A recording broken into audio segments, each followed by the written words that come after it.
हॉटेलवाले आणि केटरिंगवाले कुर्मापुरी कशी करतात बघूया। आशुतोष गडकरी साक्षी केटरिंग सर्व्हिसेस तर्फे बटाटा घेतलेला आहे बारीक कट करून।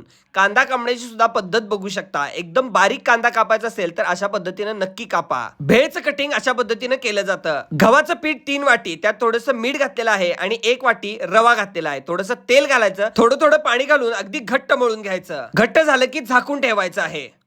मीठ, हळद, धना पावडर, किचन किंग मसाला, लाल मिरची पावडर, कांदा लसूण चटणी, कसुरी मेथी आणि गरम मसाला। तेल घेतलेलं आहे 1 वाटी, त्यामध्ये कांदा टाकायचा बारीक चिरलेला। अगदी व्यवस्थित तेलात परतल्यानंतर यामध्ये आता टोमॅटो गेलेला आहे। खोबरं, आलं, लसूण, कोथिंबीर, मिरची, खडे मसाल्यांची ही पेस्ट आहे।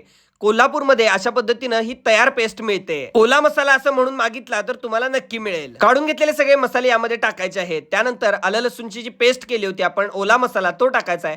व्यवस्थित परतून घ्यायचा आहे। इकडे या भाज्या आहेत त्या तळून घ्यायच्या आहेत सगळ्या भाज्या। आता गाजर गेलेला आहे ते व्यवस्थित फ्राय करायचं आहे। त्यानंतर बटाटा जो टाकलेला होता बारीक केलेला तो टाकायचा आहे, तो सुद्धा व्यवस्थित बघा फ्राय झालेला आहे। त्यानंतर जी फ्लॉवर घेतलं होतं ते सुद्धा कट केलेलं आहे, ते व्यवस्थित तळून घ्यायचं आहे। त्यानंतर शिमला मिरची घेतलेली ती तळून घेतलेली आहे आणि आता या मसाल्यामध्ये थोडंसं पाणी घालायचं। थोडंसं पाणी घातल्यानंतर यामध्ये आता वटाणे टाकायचे आहेत। हिरवे वटाणे गेल्यानंतर ह्या सगळ्या भाज्या घालायच्या आहेत आणि व्यवस्थित शिजवून घ्यायचं आहे। शिजवल्यावर त्यामध्ये प्रमाणानुसार मीठ घालायचं आहे, तुम्हाला हवं असेल तर कोथिंबीर टाकायची वरनं आणि आता स्पेशल तयार झालेलं आहे। जे झाकून ठेवलेलं पीठ होतं आपलं ते घ्यायचं, त्याचे गोळे करायचे आणि छान अशा पुऱ्या तळायला टाकायच्या आहेत। थोडंसं मीडियम गरम झालं की तेल अशा पुऱ्या टम्म फुगतात। आशुतोष सध्या जेवणाच्या ऑर्डर सुद्धा घेतोय, तुम्हाला पाहिजे असेल तर त्यांचा नंबर दिलेला आहे, तुम्ही कॉल करून अधिकची माहिती घेऊ शकता। मस्तपैकी आता कुर्मापुरी रेडी झालेली आहे। मी जेवायला बसतो, मला खूप भूक लागली आहे।